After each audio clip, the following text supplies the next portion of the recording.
Dogs Deserve Better Blue Ridge. Talk to us about it. So we started in March. Right. Our parent company, Dogs Deserve Better, is out of Smithfield, Virginia.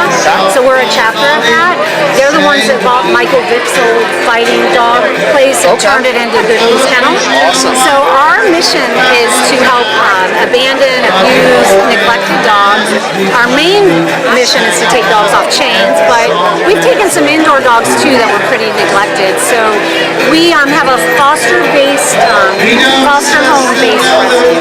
We don't have a facility yet, so we rely on people to open their homes and help these dogs become ready for a permanent home.